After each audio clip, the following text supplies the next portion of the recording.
long-awaited first power panel session of the day, will building at scale be able to keep up with projected digital growth?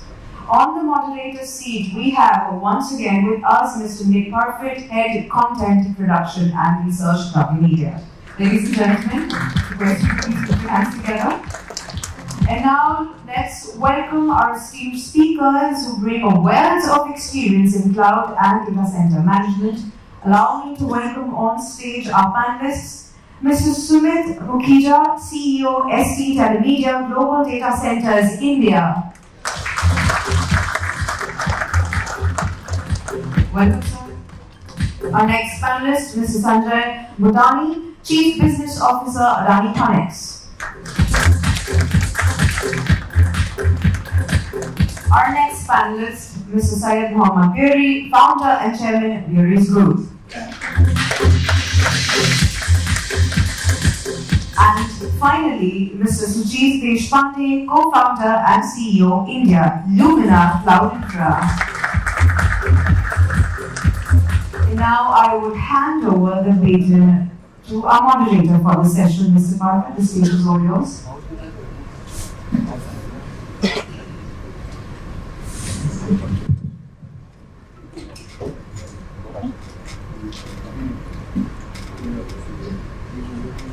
Thank you very much. Okay, our panel today is on really how far building at scale can be seen as a solution to the growth that has been, well, it's written everywhere. I mean, as I said in my talk, you read about Mumbai and the next word that comes along in growth is like a kind of, natural cohorts. So perhaps I could ask the panel, perhaps going along in order, just to introduce yourselves and to just tell me, you're here on the ground in Mumbai. What is the impact of growth? Is it just another day, doing what you're doing? Is it causing certain pressures, stresses, opportunities? How do you read the growth that is in this market? Thanks, actually. So my name is Sumit Mukhija, and I lead the India operations for STT Telemedia Global Data Centers. We are one of the leading players in the Southeast Asian region and Europe, and of course in India. I can say that we have had 2 decades of great run. So this is very, very relevant, and I would say in current times over talked about topic, which is data centers, but it is a serious topic, right? And there is some serious stuff going out there. We all know the growth parameters. We all know the data points that we shared earlier, right? So I'm not going to repeat that. But the point is that we have the required scale in the country in terms of demand. So there is almost 30% growth in terms of cloud, maybe more, which is very sustainable, which has been happening, which will continue to happen. The data center growth at more than 20% is dovetailing it. There is almost 3 gigawatts of capacities in the works by 2030 or maybe even earlier. And there is a huge upside of 3 to 4 times because we have this purchase power parity, similarly digital parity. There is a huge upside of 3 to 4 times, right? So all of that makes us believe that this is the right time to continue to serve the digital ecosystem, let it evolve. Mumbai, of course, has had a lion's share in this capacity. Almost 50% or half of the capacity is in Mumbai. But the other cities like Delhi NCR and Hyderabad and Chennai, the fast catching up, so it will be very, very, very diversified in the years to come.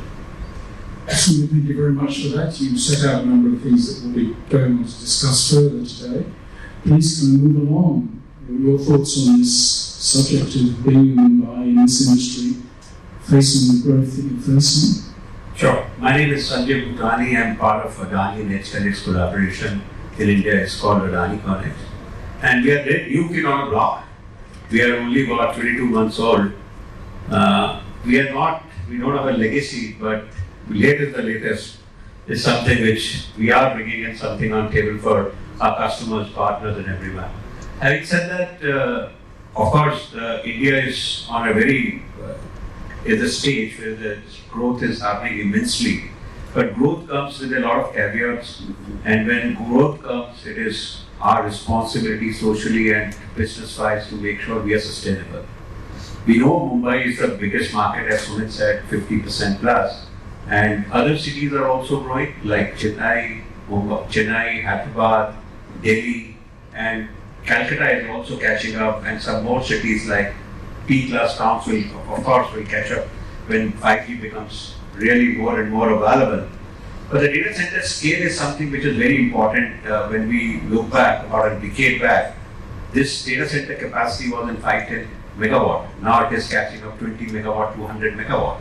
The scale is becoming really, really large. Of course, when we look back, India capacity is still, when we look back in terms of population, likewise population, I think we have got a huge runway to cover. That's a big opportunity for all of us to cover. Having said that, the mega project while we build, commitment what we make to our customers, that is paramount. We have to make sure we deliver it on time. And safety is something which is the important aspect, wherein all of us, while building a large project, we should make sure the safety is something which becomes a part of our life, and we make sure this safety is practiced every day, every hour with all of us. So Mumbai is becoming a very large campus, large city. Having said that, sustainability, we have to make sure we are making sure energy security is also one of the key factors in the scale while we build. That's wonderful. Thank you very, very much. And can we move along the lines? Sujeet, please, your thoughts. Thank you. I'm Sujeet Deshpande. I'm from Lumina CloudInfra. I'm happy to be with my co-panelist here. And Sanjay is a new kid on the block. I'm still younger than him. Don't go with my color of the hair. So, our point coming to is, as a growth is not just one stage or milestone. Growth is a continuous. You do grow for the future generations to come. Mumbai has been witnessing last 7-8 years a significant infrastructure development, be it metros, be it flyovers, and very soon the scale of the growth very soon we will all witness is the kind of a interlink between Nhava Sheva to Shivli, the kind of bridges which are getting connected 21 kilometers in the sea. This is going to be a beautiful infrastructure for the future generations to come. Coming to the data center parlance in a similar nature, Mumbai has been predominant market. The way connectivity is increasing in Mumbai, the kind of demographics are in Mumbai, it's been a commercial city and the hub of the almost Asia Pacific to that effect. Certainly, data center are going to contribute as a digital infrastructure. We need more digital infrastructure, robust digital infrastructure. So, along with the things which have been said by Sumit or Sanjay, I kind of co-agree with it that we need larger campuses in Mumbai from a data center perspective. Mumbai will continue to drive that kind of requirement. And as a growth perspective, we are just starting at the cusp of the growth from a digital journey point of view. 5G is just a year old, and as we move ahead, coming couple of years, you will see a projected expected 5G growths are at almost 141% CAGR. And that's going to change the entire dynamics, in my view, in terms of and the need for the digital infrastructure, having the larger data centers. And we are not even touched upon the satellite broadbands which are coming in, going to change the entire dynamics of the penetration across India and required to be served out of data center. So I'm very much optimistic about this sector for coming 10, at least next 2 decades are going to be for the data center infrastructure, and let's build a very robust infrastructure towards that.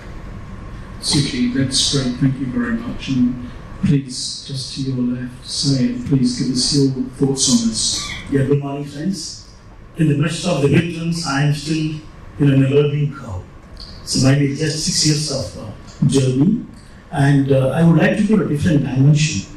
We are having a Bearys Institute of Technology where we have computer science, electronics and electronics and electrical, civil, mechanical, such courses. 3 years back, we started emerging science, where we adopted artificial intelligence, business learning, and all that. Okay, machine learning and all that. So now, whenever the admission starts, the artificial intelligence and business learning is the first one, field day one. So that also one indication that people are really looking at data center seriously. We are basically the developer of data center. What has been kind to us, we have delivered 5 data centers to NTT Japan with almost 5 million square foot, 3 million square foot, and 170 megawatts of power. And right now we are doing 7 data centers under construction in Bangalore, Chennai, Hyderabad, and Mumbai, both for the NTT as well for Microsoft. Microsoft's first data center in India was awarded to us in Hyderabad, where our Adani, you are taking care of the entire power infra and everything. So I believe there's a long way to go, and we as industry veterans, we need to really do it a lot of things, collectively and individually. And it is what our learning is. It is all about design optimization and quality and safety and the speedy delivery. So I feel it is all speed at the end of the day. How fast we can deliver, that matters the most. Thank you. Thank you. Thank you to all of you for your thoughts on that first question. Obviously, the consensus is this is an urban area that is going to show significant growth continuing in data centers and digital infrastructure more generally. Can I just perhaps pitch in with a second question, which brings us to scale, because we can then look at how the two relate one to another, is, as the question suggests, scale one of the answers to the situation that you've been describing. Could I throw this open so we don't have to keep running up and down the line? Anyone who wants to start, please? How do you define scale? Maybe it's evident, but just tell me how you define it. Yes, I can go first. So, scale is a relative word, right? I mean, it can depend on time, it can depend on the market that you're talking about, or the geography that you're talking about. Until about a decade ago, 5 megawatts in India was considered to be big. And today, we have data centers which are 25 to 30 megawatts standalone, and then campuses which can take multiple hundreds of megawatts. So that's the evolution of scale. And obviously, all of that comes on the back of the huge and exponential increase in data that we've seen. And so the amount of data that we were generating just about 5 years back was exponentially lower than what we do today. So it has to be stored, managed, processed, and then disseminated as well to the end customers. And all of that happens in cloud deployments. And cloud deployments have data centers as a bedrock, right? So scale, in that sense, is moving parameters. 5 years from now, I can assure you that this will be talking about an exponential increase in data again, and hence the scale definition will change again. But it is there, and it is fitting right into the mix of the things. 3 gigawatts, no one would have thought of. Today, it is a reality.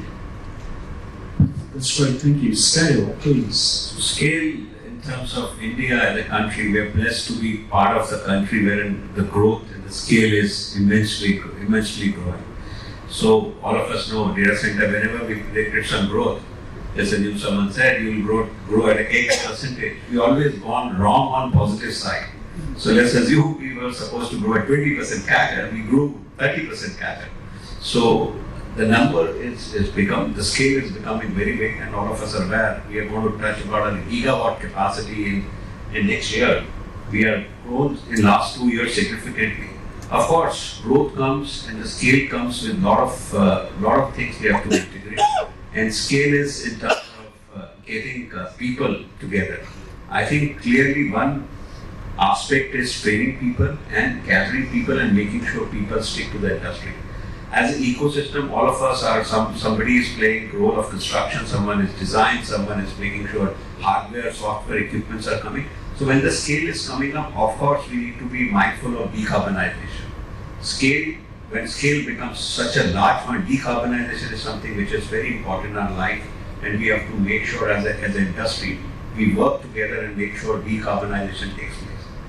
Last not the least, which is very important from a sustainability perspective, all of us know green power is important. When we meet our customer, they have certain commitments, months, year, quarter, they are supposed to be 100% green.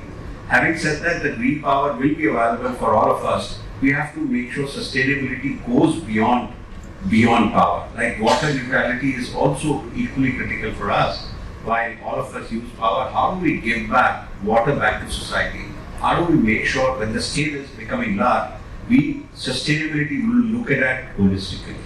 Okay. You've raised the issue of sustainability, which is obviously something we do need to discuss in relation to scale. Could I just perhaps refine the question?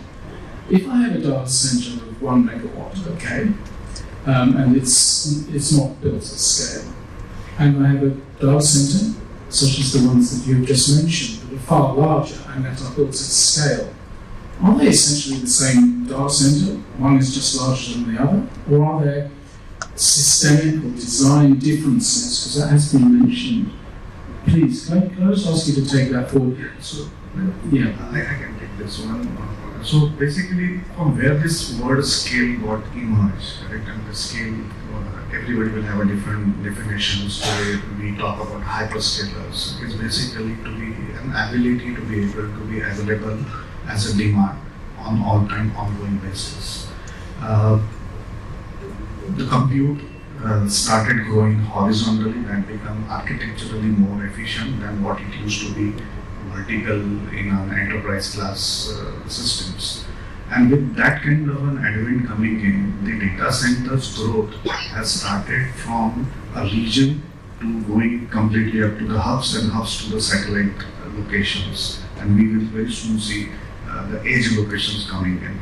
And this balance of horizontal growth, whether it is a compute or network, equivalently going seamlessly where it is available all the time and on-demand kind of a scenario, is the difference of the scale which is certainly happening. We have been just listening to the term hyperscaler. With advent of this AI ML kind of a demand, like gigafactories will start listening the term of giga scale kind of stuff. So the coining of the words is going to come from the kind of a demand which is going to get and which can be on time, online, be served. That is the only going to be the fundamental. Thank you. Please.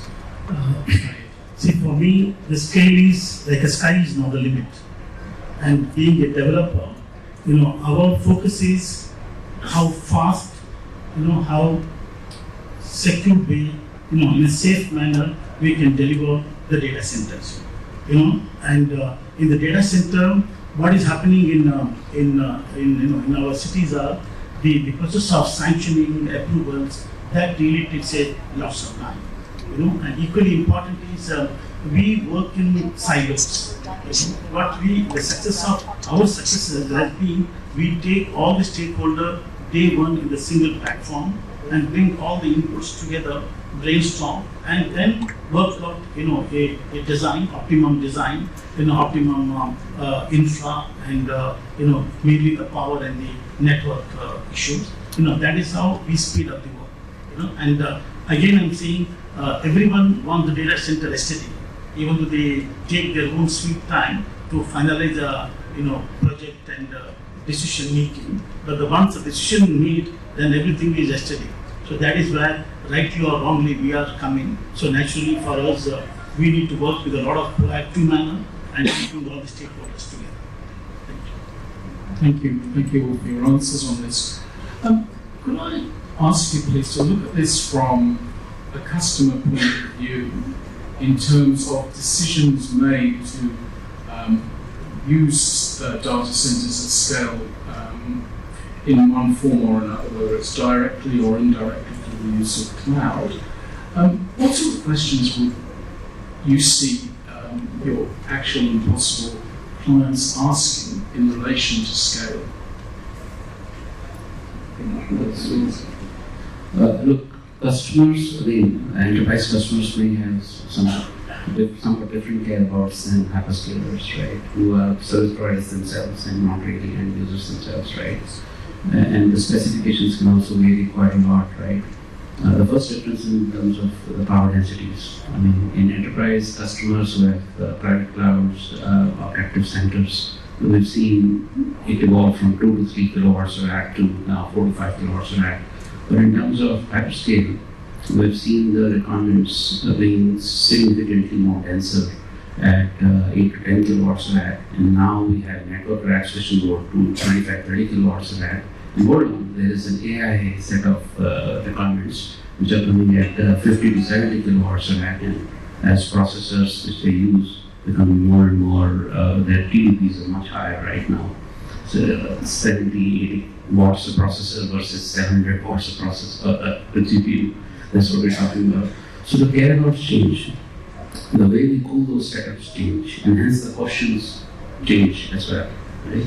And what we've seen is that customers have become very, very anal about where our money is coming from, what rights we have to the real estate, whether we own it or lease it, and whether it's a government arrangement or a private arrangement, or who's our subcontractor, what kind of safety considerations we have, what kind of team structure we have in place, what kind of management and leadership we have, right? And the kind of reporting and transparency we can bring to the table as well, and how strong our books have been and our options have been, right? So this is an endless discussion. I can go on, but yeah. So there's a validation process there. So for us, there are two parts, the two sides of the coin, and one is hyperscaler, but of course, with itself our biggest competition to operator like us. So the biggest challenge and the biggest opportunity for everyone is how can we make sure our data centers are future ready. When I say future ready in terms of many aspects, one is especially the one which Sumit touched on, the cooling part of it. How do we make sure our data centers are, when I say future ready, means in the same campus, if I can cater to 5 kilowatt vis-a-vis 50 kilowatt. If my data center are capable of managing both 5 kilowatt vis-a-vis 50 kilowatt, I think clearly the investment today when you make in these kind of technologies, it is going to pay you, and customer will appreciate by making sure he's looking at you while when somebody needs a data center for edge vis-a-vis a core, of course, compute vis-a-vis AI, so both can be used in the same campus. Second, in terms of speed and quality, of course, everyone knows very well in India now the kind of speed required, the commitment we have to make. We have to be doubly sure we are making sure that commitments are made, and that these commitments are, of course, at the time, while we look back at data center in India, we are still cheaper than many countries. At the same time, our costs are becoming very efficient. The supply chain, how do we make sure supply chain is completely stitched in a manner so that we are able to make our commitments up as far as what we make to customers. Third is energy security. Scale, whenever we go to any state, of course, the regulation plays a key role. And while we are making commitment, we have to make sure we stitch regulation very, very clearly, and we are making sure all of us work together and make sure regulations are steady, and it is, when it comes to 5 megawatt to a 50 megawatt or a 500 megawatt, we are able to scale up that power for our customers. So regulation also plays a key role when we are making commitment to customer. Of course, financial health and other parameters are paramount to our customer, and they always look up to a large operator like all of us when they see investments are really making significant and making sure holistically we look at data center. Today in India, cable lands at 2 places, right? People are seeing how do we make sure this cable landing itself goes to many cities, and who are the players who are making investment in digital infrastructure holistically.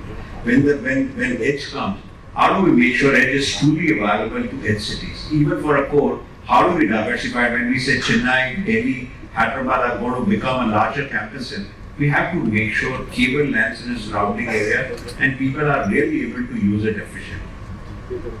Okay, that's great. Thank you. Please move on. Completely echoing with what Sumit and Sujeet has been saying.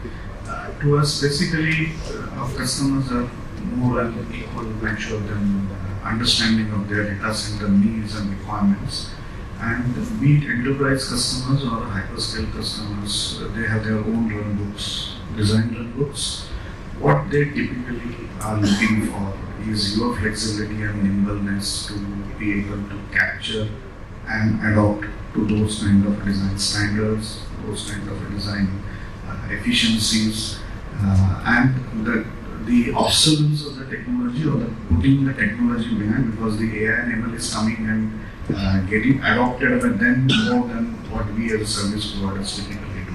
So obviously their expectations as a customers coming to us is capability to learn, understand quickly and able to adopt and deliver at a pace and a demand at which they are looking for.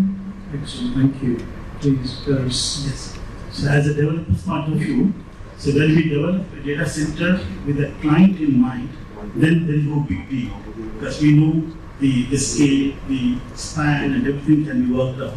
But when you do a speculative development, where we don't know who's the end client, whether it is an enterprise or different type of user, then that is where the challenge comes. So because in the building, it is not how many square foot you built, how much area of white space you created. Because at the end of the day, white space is a place that we are going to keep our tags, locate our tags. So what we do when we design, we bring that flexibility in making sure that the entire white space is column free. So the moment it is column free, then the question of any end user can use the space. So that is why. One area what we are missing out is the planning. Our planning is not up to the international standard. Globally, planning takes almost 70%. You may laugh at it. If 70% is planning, then what do you do with 30%? Is it possible? But it is very much possible. Provided our planning is perfect. We do the planning from the start to the end with all the stakeholders together, taking all their viewpoints. We can really do a great job, with meeting the quality and the safety. Because at the end of the day, safety is a key factor. And I must tell you, good news is the India per se is going towards that. It is not like 10 years back. So people talk of EHS, people talk of, they're ready to pay that extra money for EHS, that's a good news. Thank you. Again, thanks to all of you for your comments there. The issue of sustainability has been raised, and so I'd like, please, for you to consider that. The last conference I was at was in Auckland, New Zealand, and they have hyperscales there, but they're about to launch a very, very big one in the South Island. And there is what I would describe as nervousness, mainly in terms of the environment they have there. So I'd be interested for your comments in that context. Does hyperscale actually save resources by sheer scale? Or, please, just enlighten me. Thank you. Well, this is very important and a topic which is very close to my heart personally as well. Let me give you an analogy of sorts. If we have a 20 megawatt data center with 100 clients in there, that is inherently significantly more efficient than those 100 customers having server rooms in their backyard. So inherently we are more efficient when we run data centers at scale. And the kind of refresh cycles and the maintenance and the operational best practices, the renewable energies that we bring in. The second part, of course, is sustainability. Inherently is imbibed into, and we're fortunate in that sense in our businesses.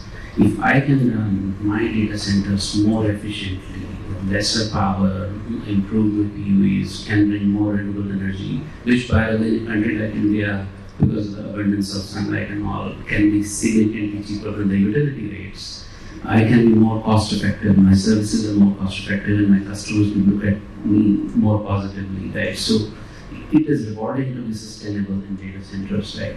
And of course, the worry is that with this newer, more power denser technologies and workloads and use cases coming in, the newer technologies that you're bringing in, right? For example, may not be no longer so the race cars are giving way to panels, your panels are giving way to fan wall units, and now we're talking about liquid cooling. A few setups some of us have already deployed as well, right? The good part is that those liquid cooled or fan wall unit kind of setups are even more efficient. So today, our engineers, I can say for the ecosystem, our engineers are pushing the limits of the physics. We're really designing data centers at 1.25, 1.3, 1.4 levels in harsh climate like India's, where peak temperatures can go up to 45 degrees Celsius. So it is there, it is in our hearts, and it is going to show up even more as we go forward. Yeah. So sustainability has got multiple faces. One, of course, we know customers are going to use artificial intelligence are going to drive data center growth. While sustainability is important, of course, artificial intelligence comes with a lot of efficiency what we can derive in sustainability. While building a data center, if predictability, the energy predictability we can bring in data center, of course, this saves a lot of energy. Why? These are the small parameters. I think larger question for our society is how do we make sure we become efficient using less and less power? All of us have seen telecom evolving across the globe. While they were needing cooling for their own small setup or a big setup, now we see every infrastructure on the road. How do we make sure our infrastructure also loses less and less energy? And when I say less and less energy, the whole ecosystem, equipment manufacturer have to work on making sure the current requirement is 22 degrees Celsius to X Celsius. Now we need infrastructure wherein 35 to 55 or 60 degrees Celsius. If infrastructure itself doesn't demand that cooling, of course sustainability is going to help all of us. We are making sure we use lesser energy. I think clearly with the artificial intelligence coming in is going to help us, not only usage of artificial intelligence, but of course becoming sustainability is also helping. I'll give you one analogy wherein if you recollect the 19th century, when the refrigerator was born in San Francisco, everybody used that a refrigerator guy is going to become a super rich. It did not. Actually, the guy who was using refrigerator like the Coca-Cola or a Pepsi, they became super rich. Likewise, in our artificial intelligence, the data center users and data center operators are going to use it so efficiently so that the sustainability is going to get benefited more from artificial intelligence. Really going again, the way I look at it is basically, and for us is one thing from a sustainability perspective, data center, all operators like us, we are in the supply chain of people who have already signed for RE100 or who have signed for net neutrality. So we are required to comply from that perspective, and we make sure that our supply chains are equally committed to support us on that. Gone are the days, I'm pretty sure, only PUE used to be one of the parameters for measurement for data center. Now very soon you will see WUE and CUE, which is water utilization effectiveness, and the carbon utilization effectiveness is going to go predominantly be asked, which is going to come from everybody to understand whether you are really able to meet those requirements. Having said so, we have a long journey collectively as a data center industry in India. We have challenges on a lot of other fronts like air quality index and things like that. I'm pretty sure as we keep going and building to the scale, we will see optimization and more focused efforts being done on various aspects of sustainability. Thank you. Well, I have a different view about this sustainability, because for me sustainability, there are two things. One is a fashion statement, one is a passion statement. I've seen two data centers in Navi Mumbai, if they're fully compliant way.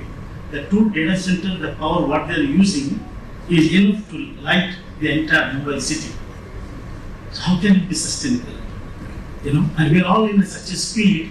Everybody is trying to, raise the power and improvise and top up and bottom up. Also, with that, sustainability really taken a back seat. Power. It's a data center. Is a factory. Is a power guzzler.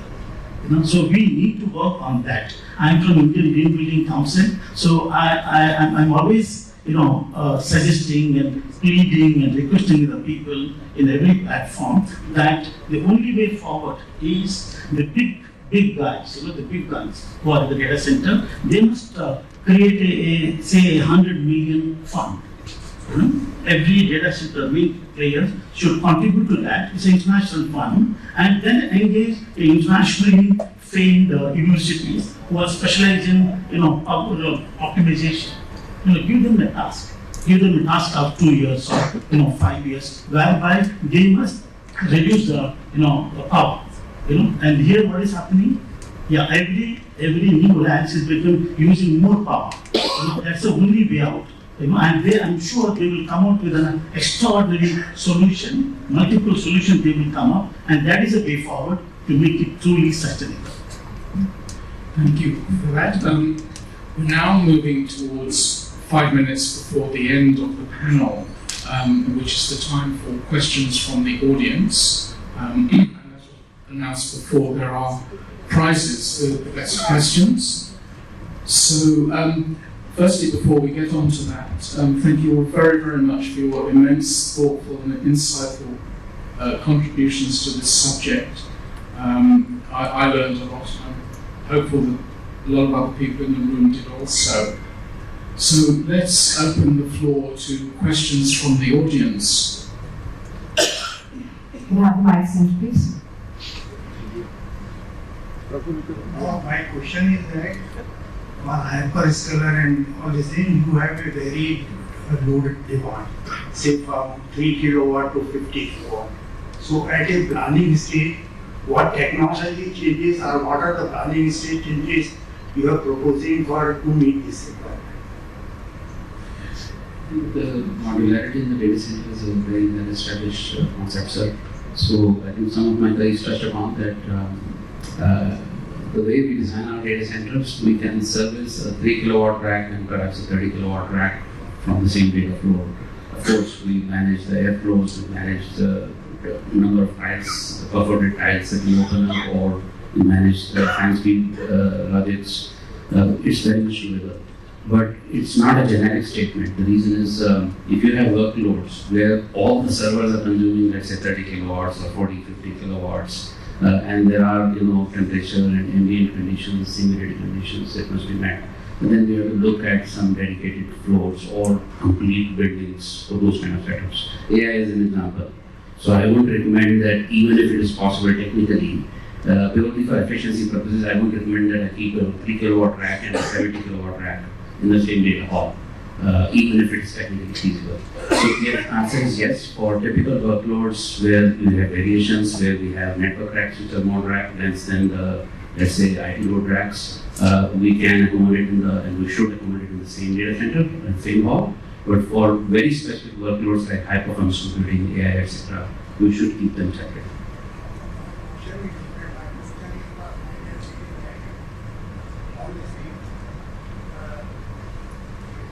Using the air cooling and all this thing, which is not a sustainable thing because of you see what are the air requirements and all this thing. So liquid cooling is there for high density and all this thing.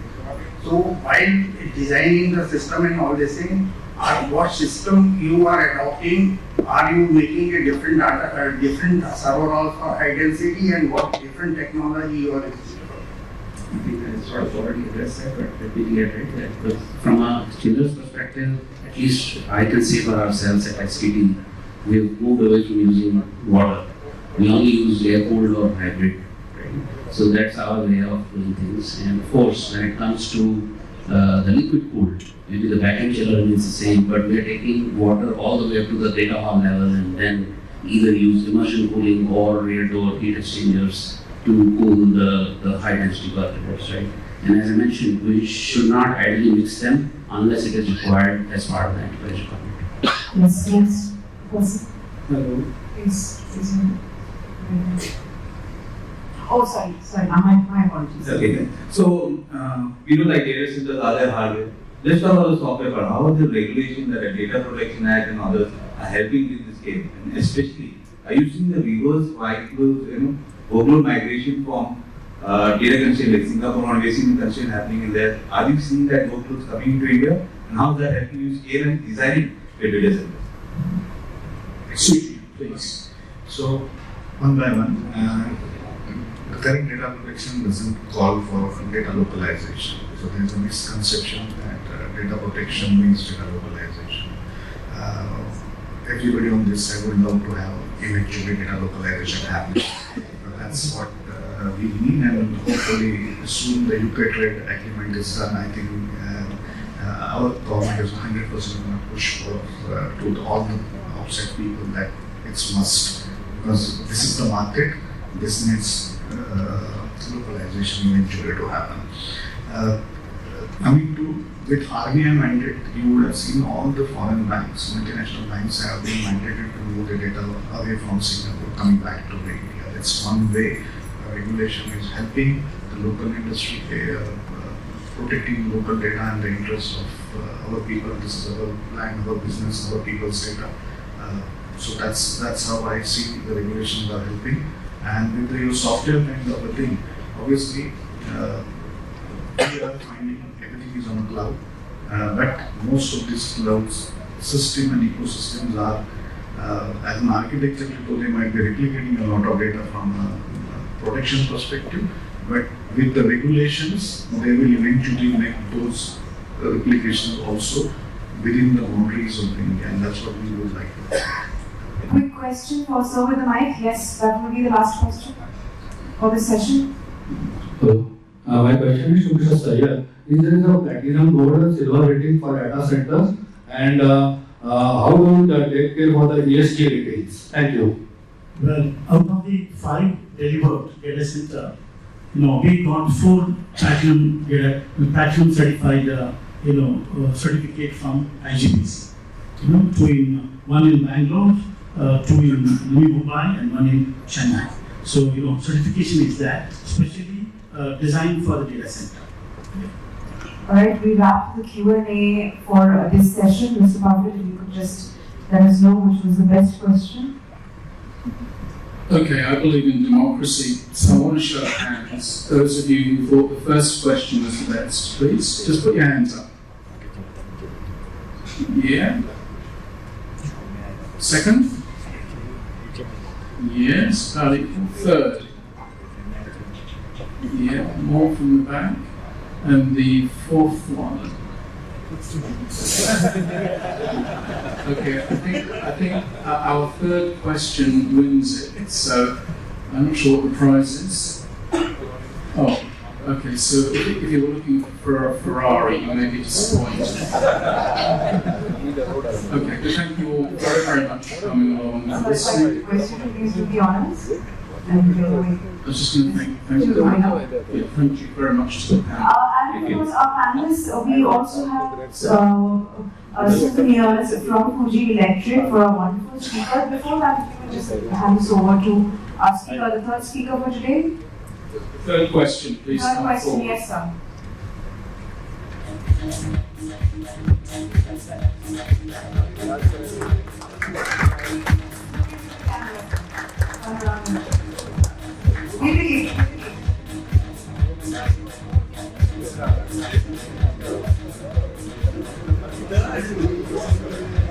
Thank you. And now I would request Mr. Parfitt to please present a memento as a token of our appreciation to our speakers. First, to Mr. Sumit Mukhija, CEO, ST Telemedia Global Data Centers India. Ladies and gentlemen, round of applause, please. Next, to Mr. Sanjay Budani, Chief Business Officer, AdaniConneX.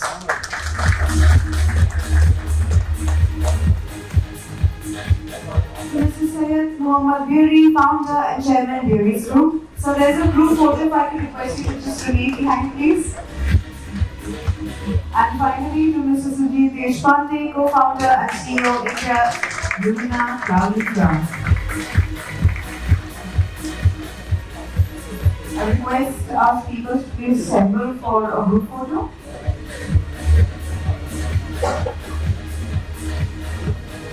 Thank you so much to our incredible speakers for summing up the experience and our experts in such a short time so well, and thank you to all of our panelists for sharing such valuable experience with all of us today. Truly informative session. Can we please put our hands together for our incredible panel, everyone? Thank you so much, everyone.